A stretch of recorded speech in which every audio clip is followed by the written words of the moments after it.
Kacamata putih tapi panas. Gitar semakin panas. Aduh, luar biasa. Suara panasnya ya. Jangan lemas.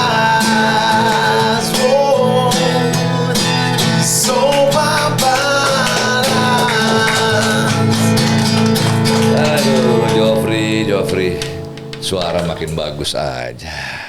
Banyakan minum kopi kali ini. Nyusup Pak, nyusup. Semata belum ganti. Belum. Bisanya kalau siang hitam. Hah? Lagi pingin yang terang-terang dulu. Oh, pengen terang-terang. Bilang kalau pengen terang-terang. Jangan di studio, tempat lain. Yang gelap-gelap biarin dulu. Jadi sorry Joffrey, istirahat dulu. Izin Pak. Gue mau ngobrol sama tamu nih. Siap. Tamu yang luar biasa. Siap. Ya. Siap. Thank you Joffrey, ntar balik lagi ya. Assalamualaikum warahmatullahi wabarakatuh. Waalaikumsalam. Kita jumpa lagi dengan podcast Sofa Panas yang merupakan persembahan dari KSP, Krakatau Sarana Properti, tentunya dari Cilegon, Banten. Cilegon, Banten. Jangan salah ya, Cilegon itu Banten. Nah, oke. Nah, narasumber saya ini gimana ya? Mau dibilang orang penting ya penting gitu loh. Mau dibilang apa namanya? Beliau ini terkait dengan sejarah daripada keberadaan Kesultanan Banten bisa juga gitu kan. Kepada Bapak Tubagus Amri Wardana, namanya keren banget, Bapak Tubagus Amri Wardana, dan saya boleh menyebutkan dengan nama yang lebih rileks, yaitu Kak Entus Amri. Ya, nah, selamat datang Pak. Assalamualaikum, selamat datang di Sofa Panas. Waalaikumsalam warahmatullahi Tangannya dingin, bentar lagi panas Pak. Ini bisa panas. Iya benar. Karena apa? AC-nya.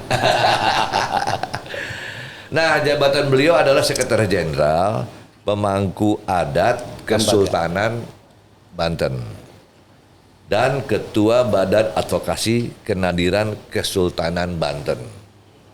Jadi ada dua jabatan yang diberikan kepercayaan kepada Kak Entus Amri ini.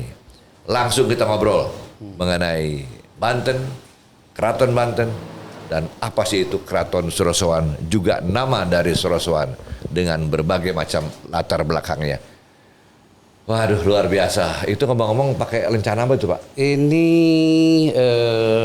pin itu kalau kita duriat atau mungkin Kang Mas Kanjeng di Mangkunegoro mungkin ya, Mangkunegoro juga pasti. Ya, kita ada ya. Ada pinnya. Ada.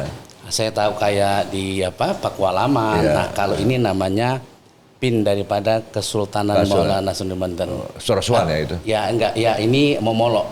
Momolo itu kalau nanti Kang Mas pergi ke Banten, itu tempatnya paling tinggi ada di Menara Banten itu. Itu Momolo. Oh gitu. Nah ini namanya apa Pak? Momolo. Momolok. Ya. Itu nggak bisa dibuka Pak? Bisa. Saya mau kasih lihat nih di depan kamera nih supaya jelas nih. Ya. Ini beliau-beliau yang tersangkut langsung dengan keberadaan Kesultanan Banten. Ya. Soalnya banyak yang ngaku-ngaku juga nih. Ya kan kalau nggak ada ini istilahnya istana kepresidenan nih. Waduh, ngeri nggak nih. Tuh, lihat nih. Kalau udah punya ini baru yang asli. Ya kan, jangan ngaku-ngaku. Yang bener ntar keturunan marah semua nih. Oke?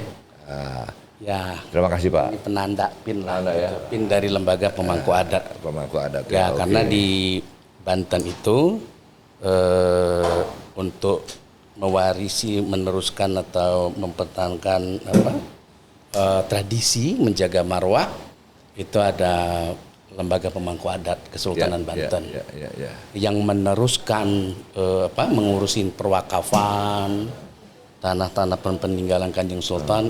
Di Kenaziran ada namanya BKKMHB Kanjeng. Tapi ngomong-ngomong, Kak Entus Amri ini apa ada darah langsung dari Kesultanan atau? Ya, makanya namanya itu bagus. Kalau berarti Oke. kalau di Banten itu kan dia memakai garis keturunan patrianistik, garis keturunan bapak. Berarti kalau itu bagus pasti ada keturunannya. Jadi saya ini adalah Tubagus Amri bin Tubagus Haji Abdul Muttalib bin Tubagus Sawawi bin Tubagus Soleh bintu Bagus Yahya, bintu Bagus Muhammad Bakir, bintu Muhammad Ishak, bintu Bagus Maulana Ibrahim, bintu Bagus Sutawijaya, bin Ratu Bagus Sutawijaya, bin Pangeran Mandor Raja, bin Sultan Abdul Mafakhir Mahmud Abdul Qadir Kenari, bin Sultan Abdul Mahali Ahmad, bin Sultan. Jadi itu bagus itu gelar ya? Gelar keturunan daripada Sultan. Dari Sultan Banten ya? Ya, jadi ada satu mengatakan bahwa kalau kita ini kan Kang Mas, kita ini ada garis keturunan dengan Pajajaran. Iya. Itu dari bahwa Kanjeng Sultan Maulana Hasanuddin itu kan punya ayah yang bernama Kanjeng Sultan Maulana Syarif Hidayatullah. Maulana Syarif Hidayatullah adalah anak Pangeran Abdullah Al-Khan. Alam Al-Azmar Khan itu sampai ke Sayyidina Husain. Sayyidina Husain itu Ali bin Abi Thalib, Fatimah Zahra, Rasulullah. Tuh dari situ dia Wali Songo itu kan gitu. Kalau pajajarannya Kanjeng Sultan Maulana Syarif Hidayatullah itu adalah anaknya Nyai Subang Larang. Nyai Subang Larang itu adalah anak Prabu Siliwangi. Jadi istilahnya tangan kanannya ke Rasulullah, tangan kirinya ke Pajajaran tuh. Oke, itu pucuknya ya. Nah, jadi karena keturunan kita ini keluar dari Hadratul Maut itu di abad ke-13, kita tidak memakai fam. Tuh gitu loh. Tidak memakai fam, tidak memakai hal itu segala macam. Maka ciri khas daripada keturunan daripada Kanjeng Sultan itu yang laki-lakinya dikenal dengan Tubagus. Itu dari gitu-gitu. Kalau perempuan? Ratu. Ratu. Kita tidak mengenal Banten ini sangat unik Kanjeng. Artinya tidak mengenal gelar-gelar yang lain. Jadi kalau laki-lakinya Tubagus, perempuannya ya Ratu. Ratu. Itu jadi cuma dua ini ya? Dua saja. Jadi gitu. nggak ada. Kalau kita kan di Jawa banyak tuh. Oh iya gitu. Ya kan? Jadi kalau ada juga diberikan gelar-gelar budaya itu mungkin cuma hanya pangeran saja. Oke. Ada juga sejarawan mengatakan bahwa Tubagus ini anaknya anak dari pangeran. Oke. Jadi kalau anak dari Kanjeng Sultan tuh namanya pangeran semua, tapi anaknya pangeran tuh pakai Tubagus. Tubagus. Nah ini juga kadang-kadang terbantahkan juga oleh ini tadi karena anak Kak Sultan Maulana Sultan Ageng Tirtayasa itu ada yang Tubagus langsung tuh dia. Jadi kadang-kadang banyak perselisihan mazhab di sejarawan juga gitu. Jadi intinya Tubagus dan Ratu intinya ya. Betul. Itu intinya jadi. Keturunan daripada Kanjeng Sultan. Jadi kalau ada ketemu orang Banten namanya pakai Tubagus atau pakai Ratu, nah ini pasti masih biru nih darahnya gitu ya. Ya darahnya sih tetap merah. Oh, tetap merah ya. Iya, darah sih merah. Kayak ayam cemani kan ayamnya hitam, darahnya tetap aja merah. Karena Ya, disilah itu darah biru nih gitu betul. ya kan. Iya, kadang-kadang kan darah biru itu kan artinya mulai terhapuskan karena itu kan memang buatan Belanda ketika feodalisme. Feodal kan, ya. Betul gitu loh. Ya, Jadi ya, kalau ya. di Islam kan tidak dikenal sebenarnya kan gitu. Bahwa sesungguhnya darahnya sama-sama merah. Yang membuktikan darah itu lebih merah adalah takwanya kan itu tadi gitu. Ini berat deh, pembicaraan berat. Ini Kantus Amri. Siap. Jabatan Sekjen, Ya. Pemangku Adat Kesultanan Banten dan Ketua Badan Advokasi Kenadiran Kesultanan Banten. Itu tugasnya apa sebenarnya? Ya, atau jadi- tanggung jawabnya apa? Oke. Jadi tadi seperti saya katakan, jadi untuk menjaga, memelihara warisan budaya, ya kan gitu, tradisi yang ditinggalkan oleh leluhur kita Kanjeng Sultan itu, para zurir itu bagaimana menjaga marwah budayanya itu ada lembaga pemangku adat. Di setiap itu pasti ada. Ada, betul. Nah di kita namanya lembaga pemangku adat Kanjeng. Itu lembaga pemangku adat tugasnya itu adalah memelihara, menjaga, mempertahankan tradisi segala macam.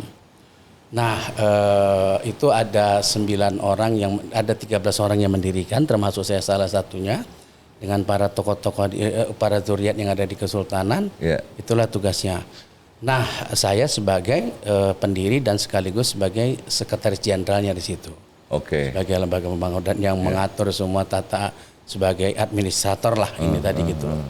Kalau yang menjaga warisan tentang tanah perwakafan, mengurusin masjid, tanah wakaf segala macam, itu ada namanya Badan Kenaziran Kesultanan Maulana Hasanuddin Banten. Ini ya, Badan Advokasi Kenadiran itu ya. Nah sekarang itu tidak diurus secara perorangan tapi sudah berbadan hukum.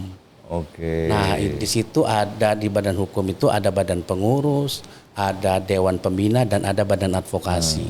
Nah, badan advokasi itu adalah menjaga gawang bagaimana badan kenaziran ini berjalan sesuai dengan rule of law-nya, sesuai sebagaimana yang diatur dalam anggaran dasar, anggaran rumah tangga dan aturan tentang perwakafan. Ya, ya. Nah, itulah dia gitu. Menjaga gawang secara dari sisi hukum lah gitu tadi gitu. Karena kan sekarang banyak banget ini tadi tanah wakaf diakuin segala macam. Nah, itu tugas-tugasnya lah pasti yang berkaitan tentang keperdataan pasti itulah. Ya, ya. Tapi ini sesuai dengan perkembangan belakangan kan masyarakat agak disibukkan dengan berita-berita adanya kumpulan dari keraton-keraton nih. Para leluhur sesuai dengan leluhur masing-masing. Ya kan ada Solo, ada Jogja, ada Sumatera, ada itu kumpul jadi ada asosiasi mereka. Dan asosiasi ini nggak satu, ada macam-macam nih. Ya kan? Pertanyaannya adalah apakah Banten termasuk atau Banten berdiri sendiri, nggak bergabung di asosiasi? Ya. Jadi kan dengan dengan diberikannya hak untuk berserikat kan itu tadi benar kan? Jadi banyak sekali organisasi-organisasi kerajaan atau kerajaan-kerajaan yang yang berkumpul berserikat. Jadi kalau Kanjeng lihat, jangan salah, banyak sekali memang ada Marsi, ada FSKN, ya, ada Matra gitu. Jadi harus kita pisahkan mana dia organisasi masyarakat di bidang budaya, masyarakat yang mengurusin, yang beratensi tentang budaya, mereka berkumpul. Belum tentu juga itu ada organisasi kerajaan. Contoh kayak Solo, jelas dia kerajaannya ada, berdirinya kapan, keratonnya jelas ada.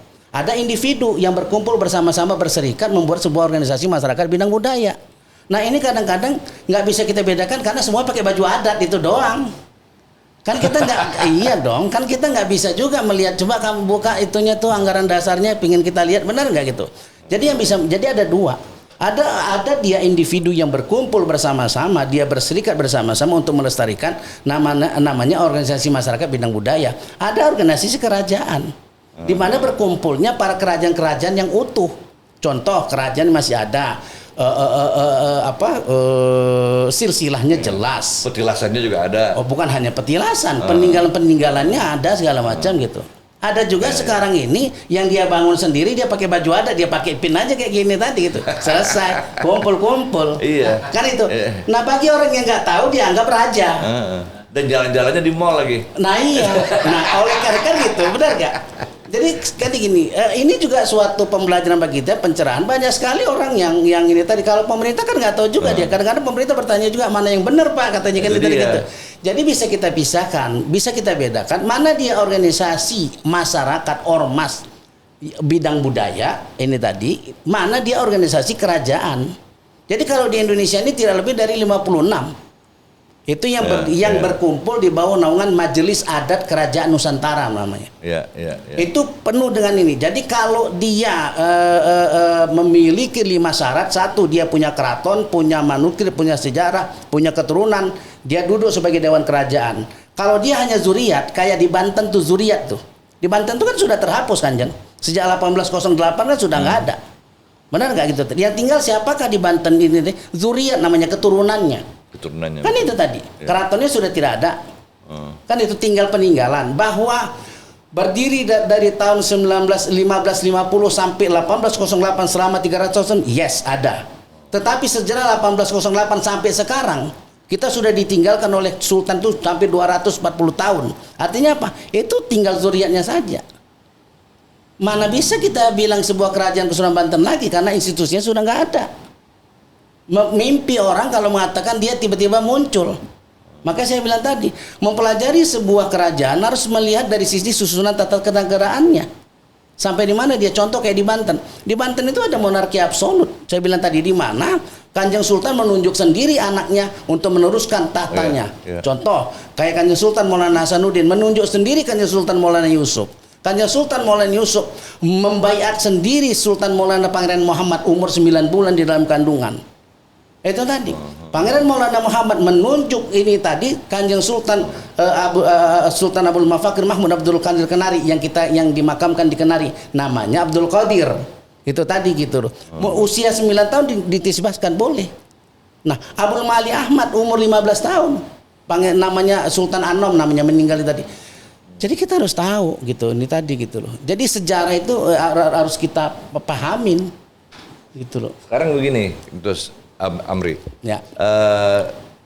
Bicara mengenai Banten sendiri, peninggalan apalagi keraton itu masih ada nggak ya? Nanti Kang Mas datang ke Banten. Inilah yang selalu saya akan terus bersuara kepada pemerintah daerah. Padahal di sana itu sudah menghabiskan ratusan miliar untuk ini tadi, untuk revitalisasi atau penataan lah saya katakan gitu. Oh ya? Ya, itu akibat kita dorong pemerintah. Sekarang kita lihat Banten sudah rapi sekarang yang tadi gitu. Tinggal satu hal, saya kepingin Banten itu dijadikan destinasi wisata ketika kita di Bali. Setuju saya. Iya, Setuju. iya. Jadi arti bisa juga menjadikan pendapatan PAD bagi pemerintah. Bayangin. Data statistik provinsi mengatakan ketika sudah direvitalisasi Kanjeng, itu yang hadir, yang datang ke Banten itu setiap tahunnya 8 juta orang. Setiap tahunnya Kang. Wisatawan? Ya, Kanjeng bisa bayangin. Kalau dia membawa uang 100.000 saja di kantongnya. Oke, kita hitung 100.000 kali 8 juta orang. 80 miliar tuh uang berputar di sana dalam 1 tahun. Nah kalau sekarang pengelolaan warisan yang ada sekarang. Nah inilah yang saya katakan, yang selalu saya kritisi pemerintah daerah ini tadi, kenapa tidak dibuatkan badan pengelola di sana? Ya kan gitu loh. Di sana bahwa sekarang kan masing-masing, kalau kita kan kenaziran itu kan dia kan berdiri di bawah undang-undang perwakafan. Jadi sampai sekarang itu harus tahu, ada dia tanah wakaf, ada dia di bawah cagar budaya, ada ini tadi, ada dia milik pemerintah. Jadi ada dua. Nah, ini harusnya dijadikan badan pengelola, dijadikan destinasi. Kemana kaitannya? Seperti kan yang bilang tadi, selain Keraton Surosoan, di sana itu ada Meriam Kiamuk, pemberian Raden Patah. Yeah. Oke. Di sana itu ada Singayaksa, ada Watu Gilang, tempat pelantikannya Prabu Siliwangi yang diambil oleh Kanjeng Sultan Mahmud untuk menyelesaikan Pajajaran. Kita bisa lihat ini tadi gitu. Termasuk benteng gitu ya. Di sana saya hitung tidak kurang dari 8 destinasi wisata sejarah. Bisa menjadi edukasi sejarah bagi masyarakat Banten. Ada Surosoan, ada Watu Gilang, ada Menara, ada ini di dalam itu aja ya, ada Meriam Kiamuk, ada Singayaksa, ada Watu Gilang, ada Masjid Agung. Ayo mau apa lagi? Ya? Bergeser kita sedikit, ada Spelwijk. Ya. Itu kan destinasi. Nah kita ke Bali, Kanjeng, kita ke Bali hanya melihat monyet, kita bayar 15.000. Hop, kita lihat benar nggak? Bener. Oh iya. Lu ngelihat Iya? saudara lu? Benar nggak? Kita ke Watu, benar nggak? Kita dipakai ntar, benar nggak? Saya bilang kalau misalnya 10.000 tiketing kali 8 juta itu 8 miliar. Belum lagi sewa romal atau pakaian adat, benar nggak? Nah inilah yang belum sampai, inilah yang harus diteruskan oleh pemerintah daerah. Bagaimana penataan di kawasan Kesultanan Banten itu dijadikan destinasi wisata sejarah. Termasuk makam-makam itu ya? Kalau makam itu kan dia di bawah ini tadi, di bawah perwakafan, di bawah badan kenaziran. Kan gitu tadi gitu, di bawah kenaziran. Yang saya katakan tadi itu adalah di luar daripada ini tadi di luar daripada badan kenaziran. Itu kan di badan pengelola. Belum lagi kita ini dari sentra UMKM, belum lagi dari banyak sekali potensi-potensi yang masih harus digali supaya menjadi sebuah pembelajaran. Kita cek sekarang berapa persen masyarakat Banten yang tahu tentang sejarah Surosoan? Ayo.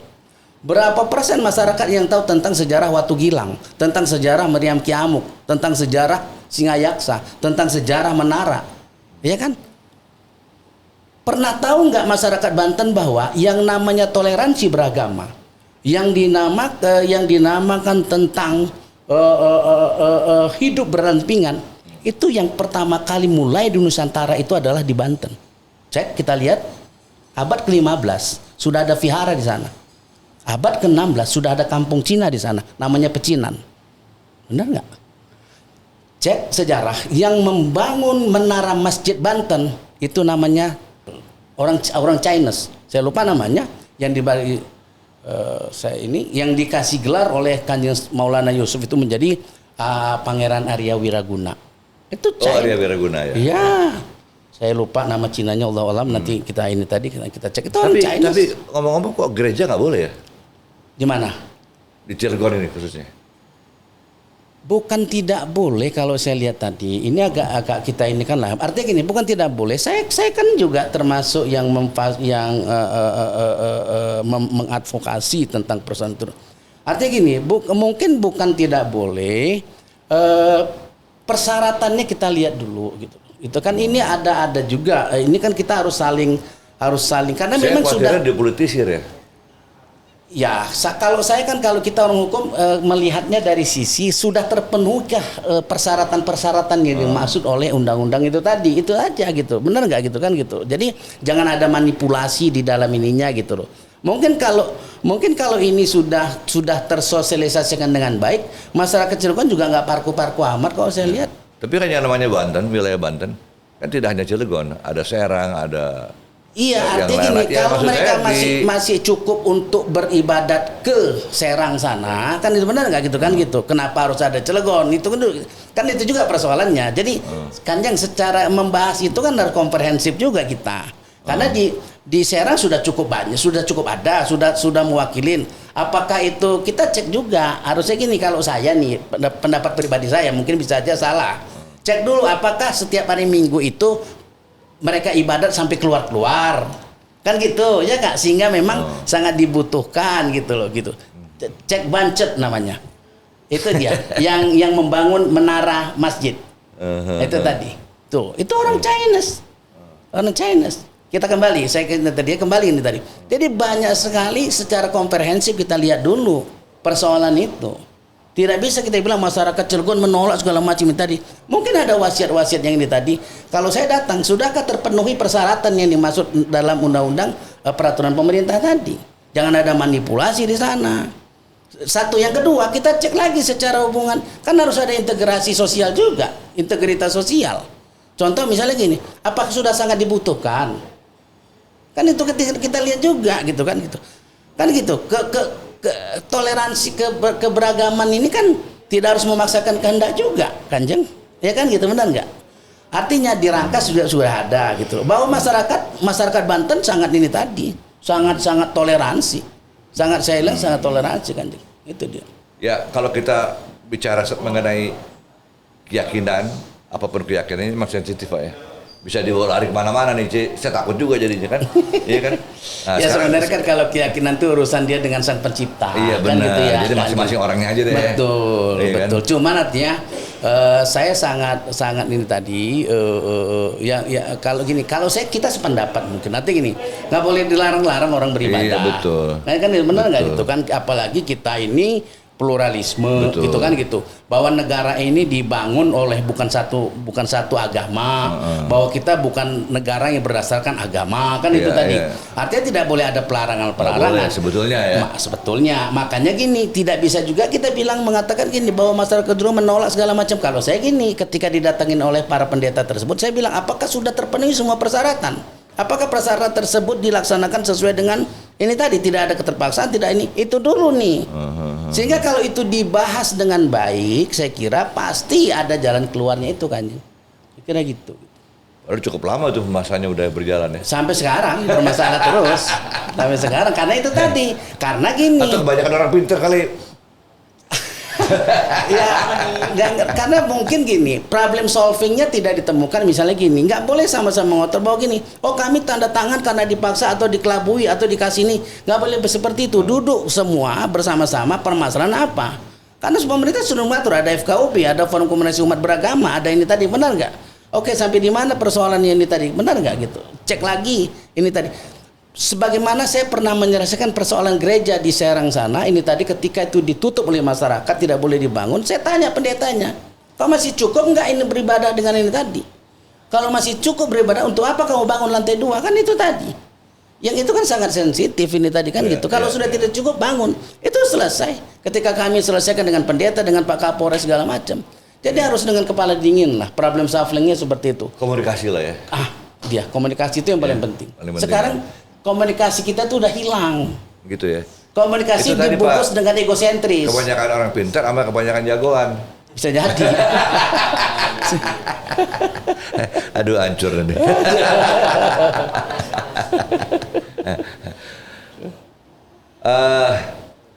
Apa namanya, Pak Amri? Oh, aduh. Siap.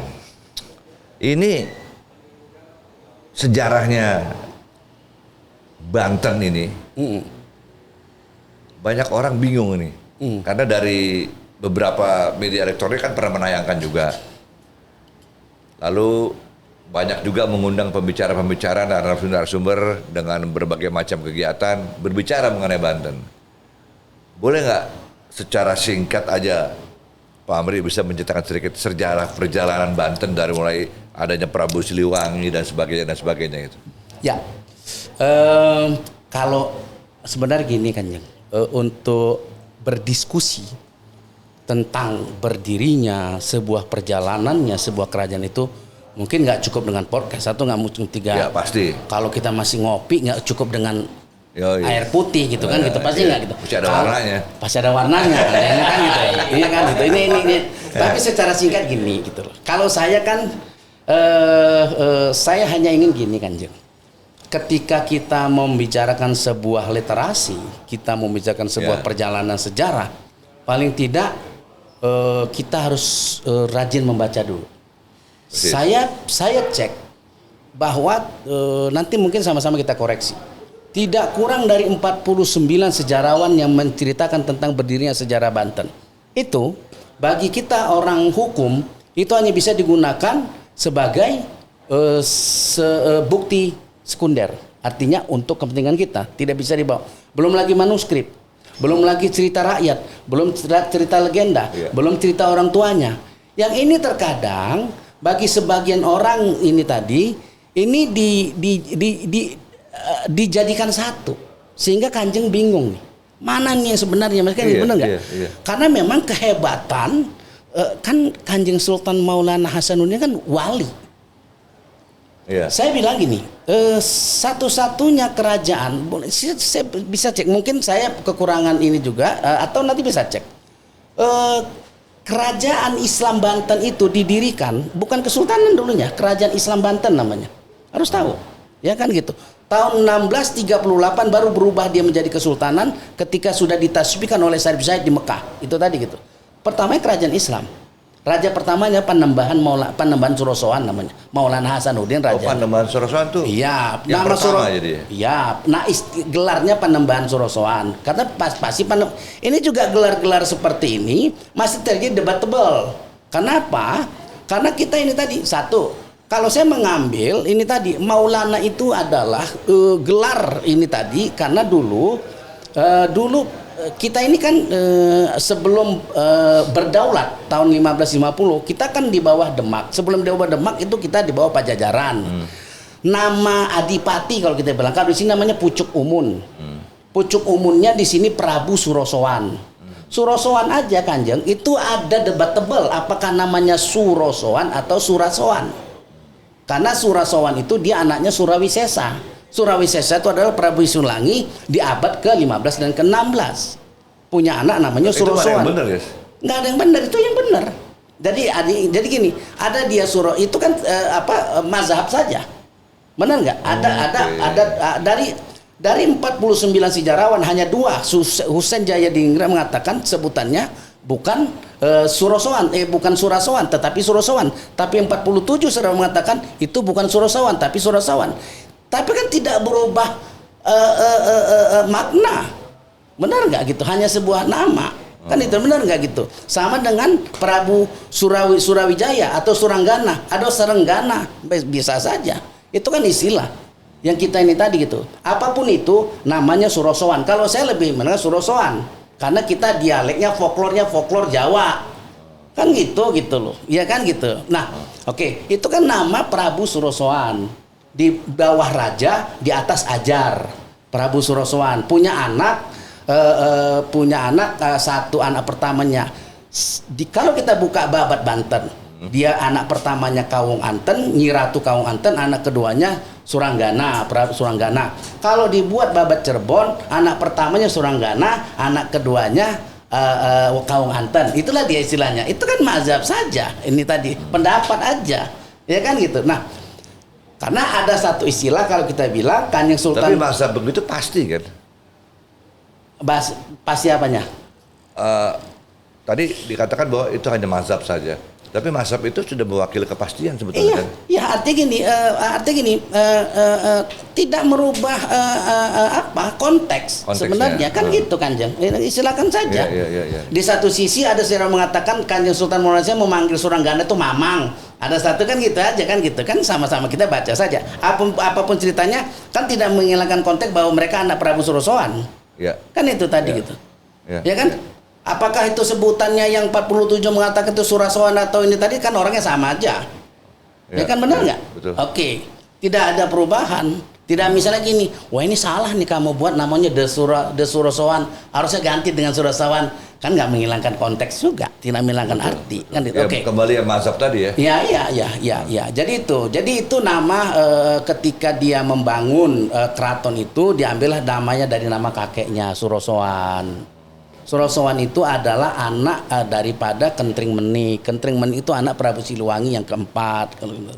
Itu tadi gitu loh. Oh gitu. Ya, jadi punya anak namanya Kawung Anten. Kawung Anten ditikah oleh Kanjeng Sultan Maulana Syarif Hidayatullah, punya anak namanya Pangeran Maulana Hasanuddin atau Pangeran Sabah Kingking namanya. Itu tadi gitu loh. Itu tadi gitu loh. Nah, itulah yang kelak menjadi raja pertama. Gitu loh. Kenapa kita bilang penambahan? Karena kita masih menganut tradisi budaya Sunda. Maka sebagian sejarah mengatakan tuh Panembahan Surosoan, rajanya Panembahan. Apa namanya gelarnya Maulana. Maulana itu yang mengganti kalau dulu kan gini. Ada sebagian sejarawan mengatakan gini. Istilah Prabu Pucuk Umun tuh kan tidak Islami katanya gitu. Digantilah dengan Maulana gitu loh. Makanya kan harus ditanya kalau Kanjeng bilang dari mana awal gelar Maulana kan gitu, benar nggak? Saya harus bisa jawab bahwa itulah dia ini tadi gitu. Bahwa itu adalah tidak ini tadi itu kan hak daripada sejarawan. Kalau saya mau menentukan suatu pilihan kata yang lain, saya harus punya dalil, punya bukti kan itu tadi gitu loh. Karena saya belum bisa mencarikan dalil, saya harus mengikuti, harus taklid terhadap itu tadi. Ya kan gitu loh tadi. Nah, itulah asal muasalnya. Jadi berdirinya sebuah kerajaan Islam itu dimulai dengan dakwah Kanjeng. Beliau dakwah ke sini karena ada perjanjian antara Nyi Ratu Kawung Anten dengan Kanjeng Sultan Syarif Hidayatullah. Aku mau ditikah sama kamu, kalau punya anak kembalikan itu ke sini. Sebenarnya kalau Kanjeng lihat, bukan nanti sejarah kalau saya tidak salah, bahwa Banten ini bisa saja dia mewarisi kerajaan di Cirebon. Saya bisa berdebat, bisa berdiskusi kita tentang ini. Karena Kanjeng Sultan Maulana Syarif Hidayatullah kan punya istri 6. Istri pertamanya itu adalah Nyi Ratu Babelan, istri keduanya adalah Nyi Ratu Kawung Anten dari Banten, punya anak Syarif Hidayatullah. Istri ketiganya Pangungwati tidak punya anak. Istri keempatnya punya anak dari ini tadi Jaya Lelana Brataklana, meninggal di waktu ini tadi muda. Istri kelimanya Ong Tin, istri keenamnya Pasarean. Itulah yang meneruskan di Cirebon. Benar nggak? Cek kalau nggak salah. Itu jauh banget. Ini tadi gitu. Pasarean Brataklana itu meninggal ketika Kanjeng Sultan Maulana Syarif Hidayatullah masih hidup.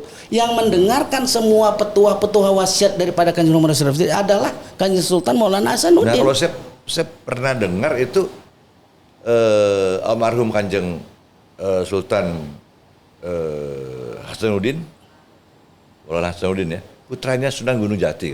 Lah ya. Kan itu dari Kawung Anten, istri keduanya. Istri keduanya. Iya. Oke. Itu. Maka tadi saya bilang, kalau dia punya, karena memang ada perjanjiannya, Nyi Ratu Kawung Anten meminta kalau nanti punya anak laki-laki kembalikan ke Banten.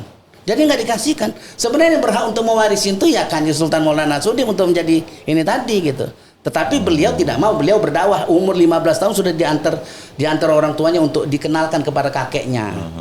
Itu dia, walaupun kakeknya beragama Hindu sangat sayang kepada ini tadi. Di ini tadi gitu loh, di keraton itu tadi gitu, di tempat di dia lah ini tadi gitu. Maka ketika dia membangun keraton yang kecil dulu, sebenarnya keraton kecil dulu itu tadi itu, belum bentuk keraton. Tahun 1500 kalau sejarah mengatakan 1550 baru dibangun besar lah. Itu tadi gitu. Maka dia setelah dipindahkan dari Banten Girang dibuat ke pesisir utara, dikasih nama ibu kotanya menjadi Surosoan, keratonnya Surosoan. Anda bisa lihat apa pengaruhnya? Banten merajai Nusantara selama 300 tahun. Cek kalau saya tidak salah. Benar nggak? Itulah dia. Ketika dia pindahkan dari Banten Girang ke pesisir utara dengan menyebut nama ibu kota negara kerajaan yang menjadi Surosoan, nama kerajaannya, istananya namanya Surosoan. Menguasai perekonomian yang berani dan satu-satunya kerajaan Nusantara yang memiliki duta besar pertama kali di ini bukan Jawa tapi Banten. Itu duta besar ini mampu mengirim tuh dia gitu. Kalau ini apa namanya hubungan batin atau apa ya istilahnya? Karena saya lihat dari bahasa sehari-hari di masyarakat di Banten juga. Kemudian saya pernah mendengar cerita adanya hubungan keakraban batin antara Solo, Jogja dan juga Banten. Karena di Solo kalau tadi Bapak mengatakan bahwa di Banten itu ada Panembahan Surosoan, karena di sana juga ada di Mataram ya, Panembahan Senopati itu ya. Jadi saya pikir ini sama-sama Panembahan, saya analisa singkat aja gitu. Apakah ini ada hubungan darah atau gimana gitu ya? Sekarang kalau saya katakan gini, Kanjeng. Mataram itu berdiri dari Demak. Betul. Ya dong? Benar nggak? Dari Trenggono ya. Kan gitu. Dari Trenggono, dari Pajang, dari Senopati ini tadi jadilah Mataram, ya kan gitu loh. Ini tadi hubungannya kalau secara ini tadi adalah Pangeran Senopati itu menikahkan anak Kanjeng Sultan Maulana Yusuf. Jauh sebelum itu saya mau tarik garis ke belakang. Kalau Kanjeng lihat bahwa orang Banten, wong Banten kok pasti ada folklornya folklor Jawa, benar nggak? Benar. Ya dong. Ojo Bengkonon gitu ya? Iya, dia beda, dia beda. Karena gini tidak ojo, dia aja. Karena apa? Kalau saya lihat kita garis belakang. Kenapa ada folklor Jawa? Karena Kanjeng Sultan Maulana Hasanuddin itu menikahkan putri pertama Raden Patah, Ratu Ayu Kirana. Dia menantu pertamanya Raden Patah. Wah, siapakah Raden Patah? Raden Patah itu adalah Raja Demak yang pertama. Dia orang mana? Wong Jawa. Pasti ada folklor Jawa. Oke, iya. Kenapa kalau ini tadi orang Banten kok nggak bukan Songo, bukan ini Sange, bukan Sanga juga. Sange, benar nggak? Sange ya. Iya, Sange. Kenapa kalau tahu? Karena istri kedua Kanjeng Sultan itu orang Melayu. Oh, ada percampuran lagi nih. Ada percampuran. Itu tadi istri pertama Kanjeng Sultan Ratu Ayu Kirana, istri kedua Kanjeng Sultan itu adalah putri Raja Balau di Pelampung, istri ketiganya Ratu Anjani, istri ketiganya Ratu Badaria, orang Indragiri, orang Melayu, istri keempatnya adalah percampuran Melayu dengan ini tadi Ratu Anjani. Jadi saya kasih tahu keunikan orang Banten. Kalau Kanjeng jalan-jalan ke Madura atau ketemu orang Madura atau ketemu orang Aceh lah, pasti sederhana. Kanjeng sudah bisa lihat pasti orang Aceh, benar nggak? Pasti bisa kita bisa nih, pasti orang Aceh. Dari wajahnya segala macam, benar nggak? Iya. Dari face-nya. Bukan hanya itu apa? Dialog tuh. Ya kalau dialog sudah pasti lah dari face-nya saja, benar nggak? Ya. Oke. Kanjeng jalan ke Manado. Wah, itu lagi kelihatan banget. Kelihatan. Oke. Sudah berapa lama di Banten Kanjeng? Belum setahun ya. Oke. Belum setahun, Kanjeng nanti akan ketemu wajah face Demak. Kayak saya, face Jawa. Tuh bagus kayak Jawa, bener nggak? Oke. Nanti akan ketemu wajah. Bapak face Demak, asik juga tuh istilahnya face Demak. Iya, bener nggak? Oke. Ada nanti ketemu face-nya face Arab. Karena kita keturunan Arab, pasti ada. Iya. Hidungnya mancung, wajahnya lancip, ada Chinese. Oke. Iya. Makanya saya bilang gen yang paling sempurna diciptakan Tuhan tuh orang Banten. Gennya. Karena di dalam darah orang Banten ada darah Pajajaran, ada darah Chinese, ada darah Arab, ada darah Jawa, semua ada di dalam darah orang Banten. Jadi kayak kita lihat nanti sama-sama. Ada wajahnya wajah Chinese, ada wajah ini tadi gitu, benar nggak? Kanjeng hanya 5 km dari pusat kerajaan sampai dia ke ini tadi, folklornya sudah berbeda. Kita cek. Orang Pandeglang nggak bakalan ngerti dia bahasa Babasan, benar nggak? Oh lain lagi nih? Oh lain. Tapi ini keraton pasti ngerti dia bahasa ini tadi. Kenapa kalau tahu? Karena Sunda itu adalah jajahannya daripada Kanjeng Sultan. Jadi unik sekali kalau jadi Serang lebih berbau Sunda ya? Enggak, selalu Serang itu dia punya folklore sendiri. Oh, dia sendiri. Ada nuansa Jawanya, ada juga nuansa Melayunya, ada siosnya, ada ininya. Kalau dia pakai bahasa Bebasan itu lebih halus daripada Solo. Sama, gitu? Iya. Lawang kakek moyangnya Demak.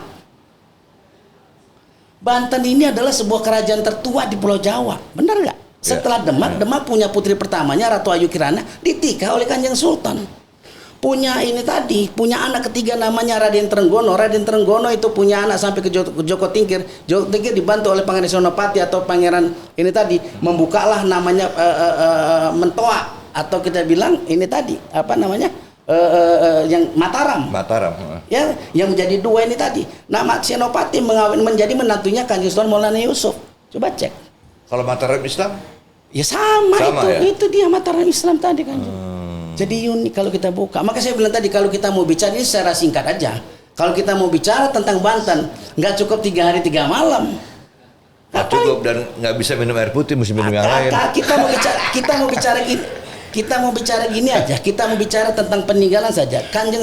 Kanjeng mau bicara mana? Tentang Golok saja. Apakah Golok di zamannya kerajaan Islam, apakah di zamannya kesultanan? Saya belum buka lagi mana kerajaan Islam, mana kesultanan. Dari sisi peninggalan juga berbeda. Mana dia sudah menjadi bupatinya Belanda, itu berbeda-beda. Itu tadi gitu. Maka saya bilang gen yang sangat sempurna, saya bilang tadi adalah ini tadi. Nanti kalau 2 tahun berbeda, enggak semuanya muka kita berbeda-beda. Ada yang gitu sama. Karena di Cilegon ini juga, di sini banyak keturunan-keturunan Kanjeng Sultan. Di sini dulu Ajar namanya ini kan gitu. Ini tadi di bawah ini tadi gitulah dia. Jadi berbeda-beda, sempurna, sangat ini tadi. Makanya istilah membunuh tanpa menyentuh itu adanya di sini. Komando pasukan khusus kita udah pertama namanya Singandaru. Itu pasukan khususnya Kesultanan Banten, nggak ada yang punya itu. Raja Pajajaran ditangkap senyap Pangeran Prabu Raga Mulia itu. Oleh siapa? Oleh Singandaru. Itu tadi gitu. Itu dia, cek nanti sejarah. Kalau kita ini tadi gitu, yang mampu menangkap Raja Pajajaran terakhir membawa Watu Gilang itu Pasungan Singandaru. Gitu. Itu Kopassusnya dulu ya. Kopassus. Dari situlah munculnya debus-debus ke sini. Komando pria-pria khusus maksudnya. Kalau sekarang kan gitu, Iya.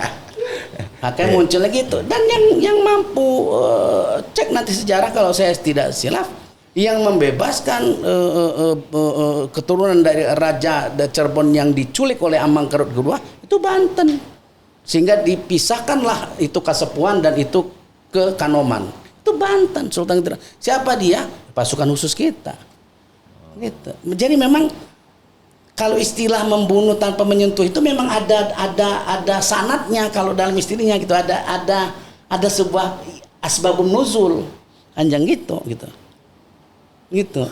Jadi kalau diginikan orang Banten, yuk mati di sana. Itu memang ada istilahnya. Kasih mati sudah. Gitulah. Jadi Pak, minum dulu Pak. Siap. Ini ngomong sama Bapak, saya kayak baca buku jadi. Buku-buku sejarah maksudnya. Ya nggak Bos? Iya, paling tidak ini sekelumit kita pencerahan lah. Kan seru ya kalau kita dengar seperti seru dan ini menarik. Iya. Artinya harusnya ini dijadikan edukasi kan? Satu edukasi, kedua itu tadi Pak, apa namanya, literasi itu emang harus dituangkan dalam satu implementasi ada wujudnya gitu. Lah iya, jadi bukan Iya kan? orang datang ke Banten tuh dia bukan hanya selfie, Iya. tapi dia tahu di mana. Jadi Banten tuh bukan hanya tentang wiridan, bagaimana Jawara. tentang jawara, bukan. Bagaimana mengetahui Banten itu tentang berdirinya sebuah kerajaan yang merajai Nusantara. Bagaimana keunikan darahnya yang saya katakan tadi, benar nggak? Makanya wong Banten kop Kanjeng, kalau orang tua saya bilang orang Banten itu sejauh-jauhnya dia terbang sebandel-bandelnya, dia pasti kembali ke Kubangan. Itu dia. Kalau gitu ada istilahnya tuh Banten baik katanya. Nah iya benar nggak? Gitu loh gitu. Cuman sekarang sudah terjadi pergeseran nilai akibat apa? Tidak adanya edukasi. Masyarakat Banten harusnya kan tahu tahun berapa dibangunnya Surosoan. Iya, Kenapa namanya Surosoan? Di mana raja, di mana raja itu bercengkrama, di mana Pancoran Mas. Saking tidak taunya, Anda bisa lihat ke bawah. Namanya lambangnya Surosoan, tapi fotonya Baduy semua. Saking tidak taunya itu. Kan tidak tahu dan bangga dengan sebuah sejarah. Iya. Kenapa nggak bisa kita salahkan juga? Karena Kenapa? ketidaktahuan. Ketidaktahuan. Salah siapa? Padahal ada dinas pariwisata, padahal ada Pok Darwis. Benar nggak? Karena kita belum menjadikan. Saya kadang-kadang suka iri Kanjeng. Di Bandung bunyi suling saja sudah ada perdanya. Tapi di kita perda budaya aja kalau nggak teriak-teriak, saya termasuk tim penyusunnya waktu itu. Baru tahun berapa ada perda Jadi tentang intinya budaya? jas merah ya. Harusnya seperti itu gitu loh. Harus seperti Ya. itu. Jangan Jangan hanya sekali-sekali dijadikan orang- gini hanya sebuah peninggalan sejarah yang ini tadi gitu loh. Ya kan ini juga kritikan bagi zuriat. Harus mindsetnya harus dirubah. Itu tadi gitu. Tidak bisa egosentris, nggak bisa sembarangan juga ini tadi gitu loh. Nah, ini memang tugas-tugas kita lah. Makanya saya senang sekali diajak podcast ini untuk memberikan pencerahan, ini tugas kita lah. Ya. Pasti Anda senang, pasti Kanjeng senang juga. Ini menarik tentang Informasi dan sekaligus sosialisasi. Iya. Kita harus bicara sekelumit aja nih. Iya. Belum lagi kita Iya. buka di tahun Ini saya dengar Bapak ngomong udah pecah pala saya nih. Benar nggak? Banyak apa tuh? Iya. Belum lagi kita bicara tahun berapakah patakan Nabi Ibrahim dikibarkan di ini tadi. Benar nggak? Siapakah? Oke, kita cek ya. Saya satu unik. Jogja ditasbihkan oleh Turki Utsmani jadi sebuah kesultanan tahun berapa? Lupa saya. Oke, saya ingatkan 1841. Benar nggak? Tahun 1641. Iya. Bukan di awal dari Surakarta. Iya, itulah Mataram tadi iya, kan iya, Jogja Mataram. yang minta ke sana. Iya, Benar nggak? Iya. Banten itu 1636. Siapakah yang merekomendasikan Yogyakarta menjadi sebuah kesultanan? Kesultanan Banten. Itu ini nggak pernah terekspos. Ini tadi benar nggak? Karena itu ya tadi Pak, banyak pangeran-pangeran, banyak raja-raja yang berkeliaran. Dan kita nggak tahu juga ini beneran apa enggak nih gitu loh. Nah itu tadi gitu loh. Dia mengaku keturunan ini tadi, tapi menyebutkan keturunan sampai 3 aja nggak bisa. Misalnya gini, Tubagus Amri bintu Bagus Sawawi bintu Bagus ini bintu Talib bintu Bagus saya hilang. Pohon siapa dia gitu nih. Gitu. Pohon dia yang cerah gitu. Nah, saya lawan gitu mah. Ini kan ada tren pemberian gelar tuh. Ya. Yang sangat tren di Indonesia ini. Solo, Jogja, mungkin juga Banten, ya kan? Itu menurut Bapak, kenapa kok sampai ada terfikir gagasan pemberian gelar kepada yang bukan keturunan? Kalau kita bicara tentang asbabun nuzul, misalnya tentang jurisprudensi lah yang gampang. Saya pakai asbabun nuzul nanti kita dakwah jadi. Oke. Kita pakai jurisprudensi kan gitu. Kan pertama dulu gini, ditanya dulu kan, ada nggak Pak kantus jurisprudensinya tentang pemberian gelar kan gitu. Saya jawab ada. Contoh kayak Cek Bancet tadi. Namanya orang Chinese membangun masjid dan menara. Dikasih ini tadi gelar oleh Kanjeng Sultan Maulana Yusuf menjadi Pangeran Arya Wiguna namanya kan gitu. Ya, ada. kalau kayak Arya Wiguna kan berarti gini, berarti jasa kan dia. Berarti jurisprudensinya ada kan benar nggak? Nah ini yang cilakanya ini terjadi lagi pergeseran nilai. Pergeseran nilainya kalau itu dikasih gelar dari sebuah karya bisa jadi ini pemberian gelar dari sebuah rupiah kan itu pergeserannya. Itu dia masalahnya. Dari pakai itu gelar jangan dibeli. Jadi gini loh. Jadi artinya oleh karena itu orang sedang sekali kalau di ini tadi kita di Banten itu tidak pernah memberikan gelar. Tidak ada gelar di dalam di ini. Setelah dan tidak bisa dibeli. Tidak bisa. Jadi artinya gini, ada juga saya pernah memberikan ada kekerabatan. Tidak ada gelar karena saya mencari-cari jurisprudensinya dulu kalau memberikan ini tadi gitu loh. Apa yang paling cocok segala macam ini tadi yang kita ini ada hanya ini kalau kekancingan namanya kalau ini tadi kemudian. Tapi bukan memberikan gelar yang bisa diperjualbelikan, tidak boleh. Itu tadi gitu. Kita lihat dulu orang ini jasanya apa, ininya. Harus timbang dulu ya. Lah iya. Jadi itu gitu. Sekarang ini kan mudah sekali orang. Mudah. Ya kan benar nggak? Saya jadi bingung. Apalagi mohon maaf, ini banyak sekarang elit-elit politik yang punya gelar gitu, bingung saya. Ya kan gini. Lu kapan dapatnya lu gila bener. Betul. Ini kan gini, kita sedikit saja tadi bicara tentang sekelumit tentang sejarah, orang sudah tertarik. Ini kita nggak punya kepentingan, yang nggak punya ini. Tapi bagaimana dia yang sudah selesai dengan kedudukannya, yang sudah selesai dengan problem hidupnya, dia punya jabatan, apalagi yang belum gelar, kan gitu. Dia senang kan gitu. Gelar akademis sudah dia dapatkan, misalkan gitu. Dia sudah tidak lagi bermasalah tentang ekonominya, jabatannya. Yang dia kepinginkan bagaimana dia baju adat dan pakai pin dan diakui kan.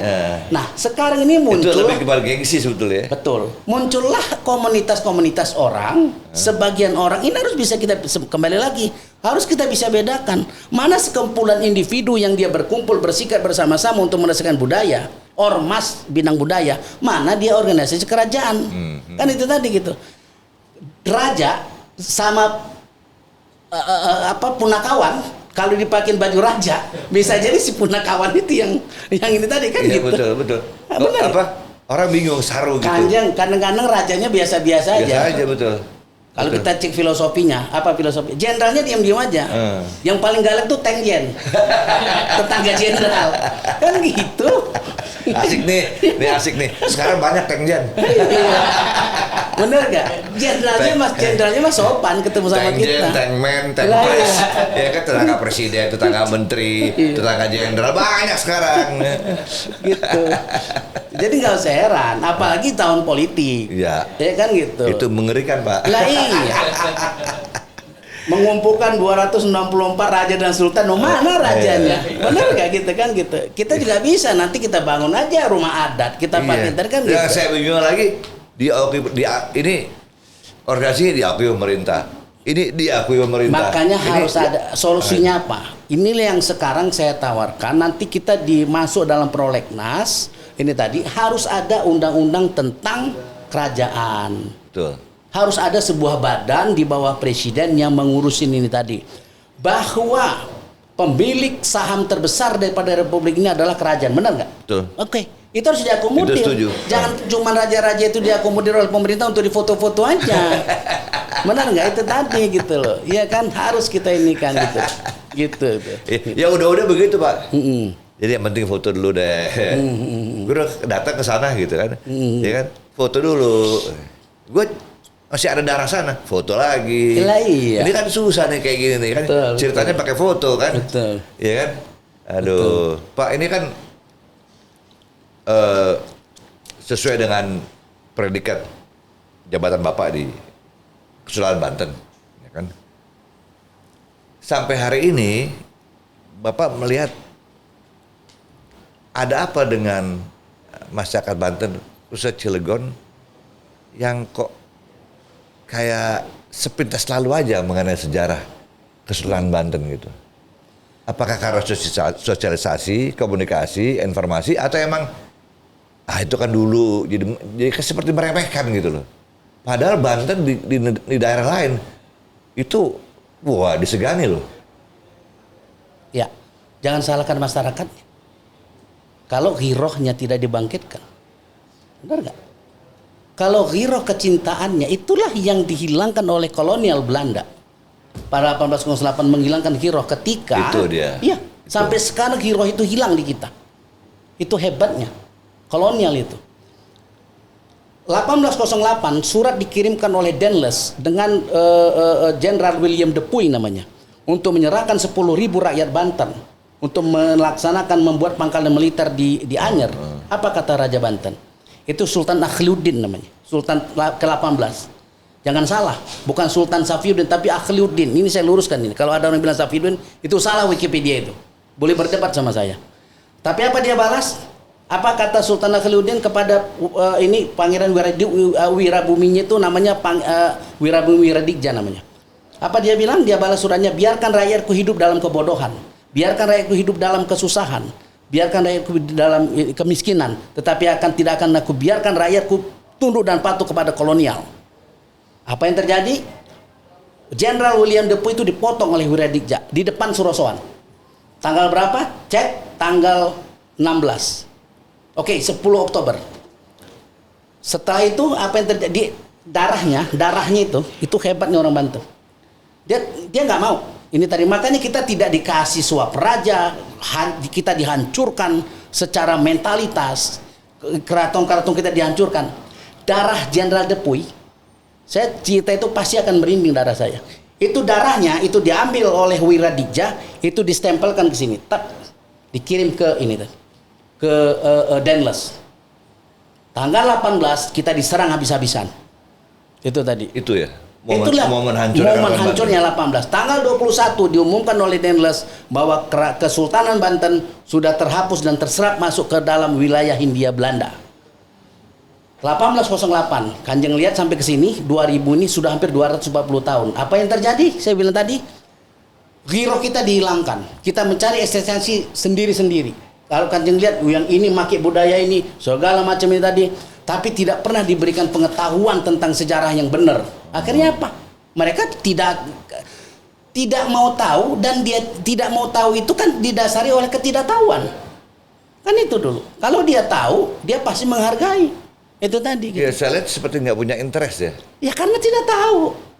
Kan kalau saya brainstorming Kanjeng atau siapapun orang di depan ini, pasti muncul kecintaannya.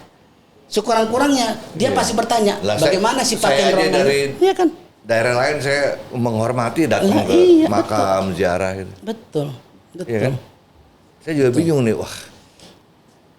Tapi buat gak sedikit masyarakat Banten yang kagum dengan keberadaan kesultanan. Betul. Ini tadi sempat kita ngobrol di awal pembicaraan. Ada koreksi dari Bapak mengenai foto-foto yang ada di bawah di restoran Surosoan. Kemudian juga ada komentar dari Bapak tadi mengatakan jangan salah, menggunakan nama Surosoan itu tidak mudah gitu kan, tidak ringan tanggung jawabnya gitu kan. Mungkin bisa disampaikan juga ya Pak di kesempatan terakhir nih. Ya, saya pertama kali saya datang ke sini, saya lihat ini menggunakan nama The Surosoan. Saya berpesan kepada manajemen ini tadi karena nama itu sangat sakral. Ya. Itu nama seorang prabu, ya kan gitu. Itu nama sebuah kerajaan, keraton. Panembahan ya. Ya itu keraton itu tadi ya. Itu nama sebuah ibu kota di mana ini tadi kan gitu. Kalau kita menggunakan itu dengan baik dan benar, insya Allah kita jaya seperti bagaimana jayanya Kesultanan Banten. Amin. Tapi ingat, kalau kita salah menggunakan itu, kita akan hancur seperti hancurnya kerajaan Banten. Itu yang kenapa saya bilang tadi. Makanya jangan hanya menggunakan nama. Itu tadi ingat ipat-ipat daripada Kanjeng Sultan. Maulana Syarif Hidayatullah. Salah satu dari 40-nya itu adalah ditinggalkannya 2, tajuk lan fakir miskin.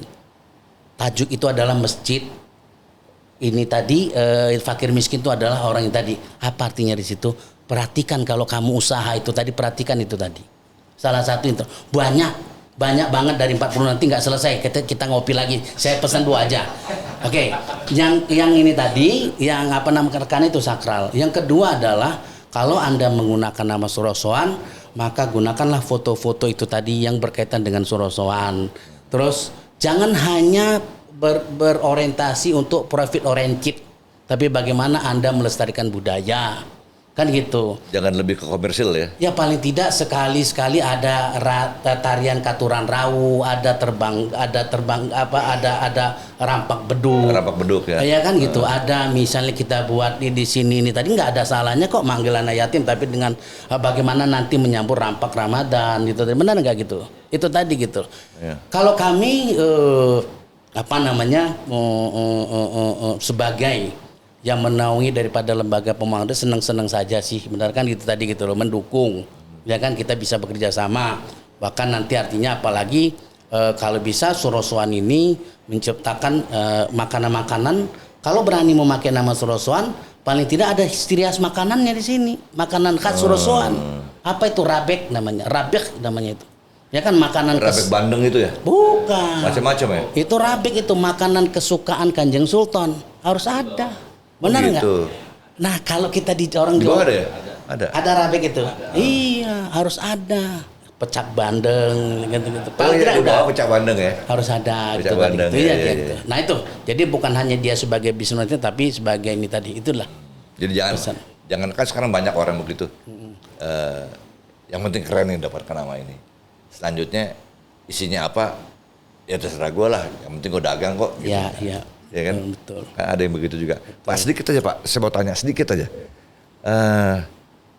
Saya dengar itu dulu antara sebelum terjadinya Baduy. Baduy, ya, sebelum jadi itu Baduy nyebutnya ya. Iya, bukan Baduy. Kalau Baduy dia pakai ini kan pakai Baduy. Baduy. Itu sebelum Sultan Hasanuddin jadi sultannya. Katanya diadu dulu atau gimana sama Sunan Gunung Jati atau gimana itu ceritanya? Ya itu kan kalau saya bilang itu sebuah legenda lah. Itu legenda ya? Legenda lah gitu tadi kan gitu. Sebuah legenda artinya seperti tadi kita harus masukkan itu dalam bab legenda saja, cerita ini tadi gitu loh. Bahwa itu sebuah sejarah dulu berbentuk ayam jago diadu dengan ini tadi kan itu benar nggak gitu kan. Tapi sampai di mana batas kekuatan sampai di keluarga kita kan itu tadi, benar nggak? Nggak bisa saya teteng-teteng sampai ke pengadilan itu kan gitu. Ya gitu. Jadi itu dia itu. Jadi makanya ada dia manuskrip, ada dia literasi, ada dia sejarawan, ada dia cerita rakyat, ada legenda. Yang tadi masuk ke situ tuh gitu. Sama dengan cerita misalnya sampai ke sini, di mana tanah Kesultanan Banten sejauh mata Kanjeng Sultan melihat. Bisa jadi memang benar, karena kita nggak mengadukan kan gitu. Tapi yang jelas Baduy itu adalah pengikut daripada Prabu Surenggana kalau kita bilang Surenggana, yang mereka tidak mau masuk Islam, diberikanlah tempat dia untuk meneruskan ini tadi gitu. Oke. Waduh Pak, terima kasih banyak Pak ya. Siap. Ini kita perlu part 2. Wah iya. Karena banyak sih sebenarnya yang mau saya tanya, tapi ini waktu kan sejamnya udah puyeng saya dengernya nih. Iya kan, udah puyeng banget di Banten, luar biasa emang ceritanya, aduh macam-macam udah. Kita mesti ada bab 2, bab 3 Pak. Ya, nanti bab 2, bab 3-nya nanti makanya nanti Kanjeng harus pisahkan, ini kita bicara tentang literasi, nanti bicara ininya apa gitu kan gitu. Jadi kita akan bicara dengan bab-bab ini ada topiknya gitu. Iya, topiknya gitu. Ya. Nah, setuju saya. Siap. Tapi ngomong-ngomong terima kasih nih. Sami-sami. Tubagus Amri Wardana. Siap. Atas kehadirannya di Suapanas Pak. Sami Kanjeng. Ya. Matur nuwun. Sami matur nuwun, Mbak. Siap. Ya, demikianlah ngobrol saya dengan beliau Tubagus Amri Wardana. Dan inilah salah satu orang yang sangat yang punya kompetensi untuk bicara mengenai sejarah kesultanan dengan berbagai macam aspeknya. Ini akan bersambung, ya kan? Akan bersambung tentunya bersama dengan Pak Sekjen kita ini sampai Anda semua jelas mengenai sejarah kesultanan Banten, jelas mengenai Sorosoan, jelas mengenai Banten yang pernah menjadi kerajaan pertama dan paling besar di Nusantara. Itu yang Anda harus pahami nanti. Tapi mudah-mudahan penjelasan sementara bisa menginspirasi Anda untuk Anda lebih tahu lagi, datang ke sini ke Banten. Jangan cuma nonton di podcast saja, datang ke Banten. 2 jam naik mobil, oke? Setuju? Demikianlah podcast kita Suapanas, persembahan KSP Krakatau Sarana Properti dari Cilegon, Banten. Assalamualaikum warahmatullahi wabarakatuh.